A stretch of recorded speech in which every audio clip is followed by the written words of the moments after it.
जनता ने इस बार आप पे भरोसा क्यों नहीं किया? देखिए, मैं वही कह रहा हूँ, अभी थोड़ा सा इंतजार करना चाहिए, कितनी ठीक है, सीटें हमारी आती हैं, कितनी सीटें भाजपा की आती है, फिर उसके बाद इस पे जवाब देंगे। ठीक है, ठीक है। इस बीच वसीम रजा साहब, बीजेपी ने, ठीक है, मनीष सिसोदिया कुछ कह रहे हैं, सुन लेते हैं। चलिए, मनीष सिसोदिया की तस्वीरें सामने आ रही, मुस्कुरा इसलिए रहे हैं शायद थोड़ा, क्योंकि जो हाई प्रोफाइल सीट्स है, चाहे नई दिल्ली की बात करें या कालका जी की बात करें, तीनों में से आगे मनीष सिसोदिया ही चल रहे हैं, तो शायद इसलिए थोड़े से खुश हैं। और जंगपुरा क्योंकि अपनी सीट छोड़कर, गोविंद सर आप बेहतर बता पाएंगे, पड़पड़गंज छोड़कर जंगपुरा पहुंचे, इतने सारे तमाम आरोपों के बाद, जेल में रहने के बाद, और फिर भी आगे चल रहे हैं, तो शायद ये मुस्कुराहट उसी के लिए। लेकिन जो वहाँ पर इनकी सीट है वहाँ बहुत ही टफ फाइट इनकी है, और ये अंत तक ये देखना होगा कि ये सीट निकाल पाते हैं। सुन लेते हैं सर एक बार क्या कहना। हम सब कार्यकर्ताओं ने मिलकर बहुत मेहनत से लड़ा। जंगपुरा के लोगों ने, जंगपुरा विधानसभा के लोगों ने भी बहुत प्यार मोहब्बत सम्मान दिया, लेकिन 600 वोट से, लगभग 600 वोट से उसमें हम पीछे रह गए। तो मैं जो कैंडिडेट जीते हैं उनको बधाई देता हूँ और उम्मीद करता हूँ कि जंगपुरा की समस्याओं को वो हल करेंगे, जंगपुरा के लोगों की जितनी भी चीज़ें हैं उनको हल करेंगे। बाकी तो अब बाकी देखते हैं। सर काफी टफ फाइट रही है, कैसे देखते हैं, कहाँ चूक हो गई? नहीं, अब चूक तो आपको बताएंगे एनालिसिस करके।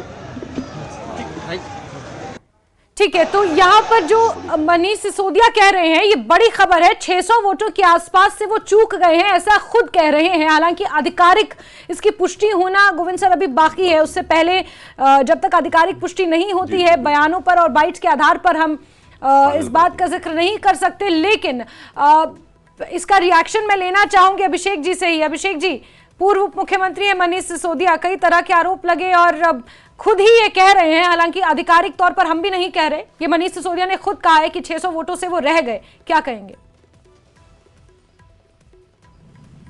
पोलिंग सेंटर में थे, उनके पास जानकारी ज्यादा होगी। अगर मनीष जी बोल रहे हैं तो हो सकता है 600 वोटों से वो चुनाव हार गए हो। उन्होंने जैसे वहां पर जो भाजपा के कैंडिडेट थे मारवा जी, उनको बधाई दी, तो हम भी यहाँ अपनी तरफ से उनको बधाई देते हैं। और हम उम्मीद है कि जिन मुद्दों पे वो अभी तक हमको घेरते आए पिछले 5 साल में, मुझे उम्मीद है कि अब दिल्ली की जनता के लिए मारवा जी उसी लेवल पे काम करेंगे। ठीक है, ठीक है। तरविंदर सिंह मारवा जी को कहीं ना कहीं बधाई दी है अरविंद केजरीवाल ने। और मेरा अगला सवाल यही है बीजेपी के प्रवक्ता से, वसीम रजा साहब, तो दे दें आपको मुबारकबाद जंगपुरा के लिए कम से कम। देखिए, जंगपुरा तो जीत गया, बाकी भी सीटें जो अरविंद केजरीवाल जी की है, चाहे मुख्यमंत्री अतिशी जी की सीटें हैं, उस पे भी आम आदमी पार्टी पीछे ही है लगातार। बिल्कुल, इस बीच बड़ी खबर बता रहे हैं, मनीष सिसोदिया ने अपनी हार स्वीकार कर ली है। इसकी आधिकारिक पुष्टि अब हो चुकी है। करीब 600 वोटों से मनीष सिसोदिया पीछे चल रहे थे और उन्होंने अपनी हार स्वीकार कर ली है। बड़ी खबर बता रहे हैं आपको, पूर्व मुख्यमंत्री मनीष सिसोदिया बीजेपी उम्मीदवार तरविंदर सिंह मारवा से वो 600 वोटों से हार गए हैं और अपनी हार को उन्होंने स्वीकार किया है। और तरविंदर सिंह मारवा को उन्होंने बधाई दी है। जंगपुरा से पड़पड़गंज छोड़कर जंगपुरा लड़े थे, जंगपुरा की जंग हार गए हैं मनीष सिसोदिया, पूर्व मुख्यमंत्री हैं। और आबकारी नीति के तहत, जिस घोटाले के तहत वो जेल गए थे, उसके बाद किस तरह से उन्होंने अपने राजनीति को एक बार फिर से रिवाइव करने की कोशिश की और जंगपुरा से ये चुनाव लड़ा, वो चुनाव हार चुके हैं। इस वक्त की बड़ी खबर बता रहे हैं आपको। और आपको बता दें, बीजेपी प्रवक्ता हमारे साथ जुड़े हुए हैं, उनसे ही रिएक्शन लिया जा रहा था। काफी मुस्कुरा रहे हैं वसीम रजा साहब। अब तो आधिकारिक पुष्टि हो चुकी है कि मनीष सिसोदिया हार गए हैं। सिसोदिया जी हार गए। सुबह से ही ये चल रहा था, मनीष सिसोदिया जी भी पीछे थे, केजरीवाल जी भी, अतिशी भी, इनके लगभग सारे बड़े नेता जिनकी सरकार में इन्वॉल्वमेंट थी, घोटालों में इन्वॉल्वमेंट थी, आज दिल्ली की जनता ने उन्हें नकार दिया। पहले तो सिसोदिया जी अपनी सीट छोड़ के दूसरे एरिया से गए, जंगपुरा आगे चुनाव लड़ने के लिए। उनको ये लगा कि पुरानी सीट से लड़ेंगे तो हार जाएंगे, लेकिन नई जगह पे भी जाके वो चुनाव हार गए। तो कहीं ना कहीं ये आम आदमी के कारनामों का उजागर हुआ, उसको नकारा है दिल्ली की जनता ने। और एक बात स्पष्ट हो जानी चाहिए, नकल नकल होता है और असल असल होता है।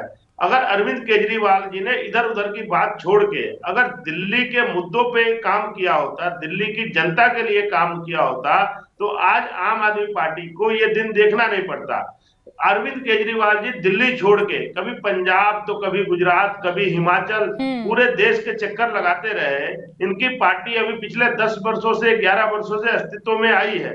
और ये चाह रहे थे कि सभी पार्टियों को दरकिनार करके खुद ही राष्ट्रीय स्तर पे आ जाए, नरेंद्र मोदी जी के बराबर कद हो जाए इनका, ये देश के प्रधानमंत्री के उम्मीदवार बन जाए। ये लंबे लंबे ख्याली पुलाव बनाने के चक्कर में ये दिल्ली की जंग हार गए।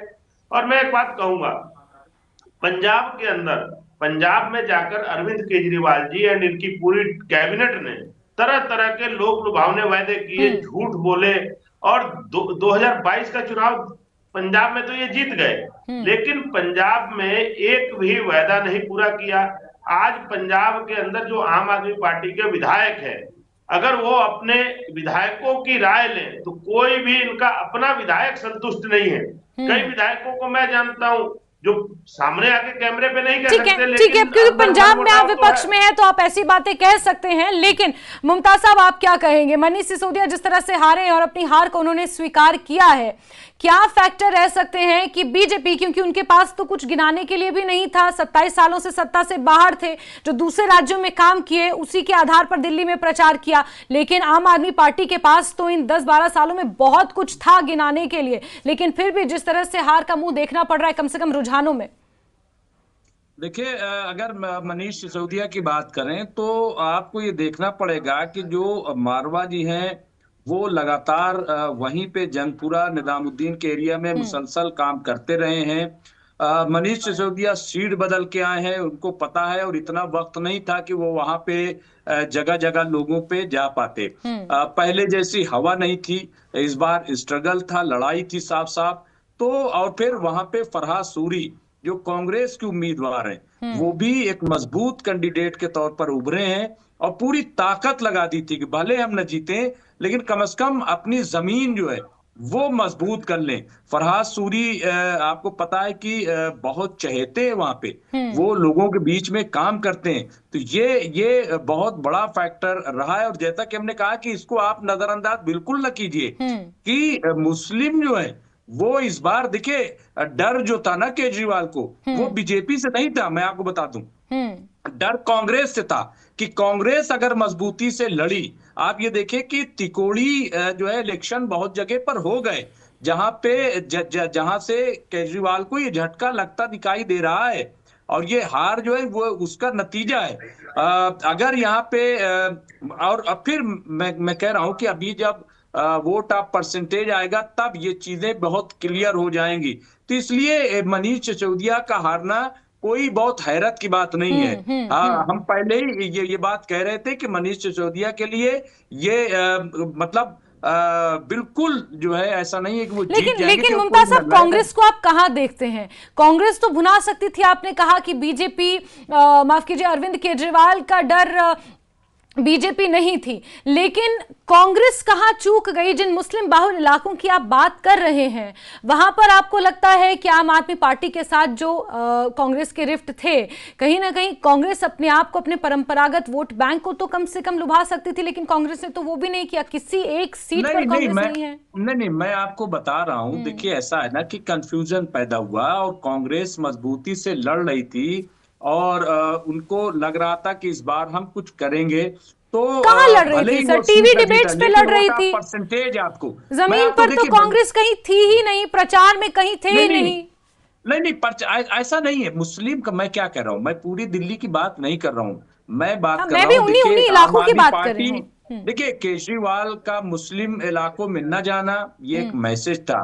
फिर उर्दू एकेडमी की आप हालत देख लीजिए, जो माइनॉरिटी कमीशन है उसकी हालत देख लीजिए, वक्फ बोर्ड, वहां पे इमामों की तनख्वाह का मसला हो वो देख लीजिए। फिर इमामों की तनख्वाह आप दे नहीं पाए, आपने पंथी और पंडितों को तनख्वाह का ऐलान कर देते हैं। ये तमाम ऐसे मुद्दे, आप उसको क्यों नजरअंदाज कर रहे हैं? ठीक है, इसका जवाब, इसका सही और सटीक जवाब अभिषेक जी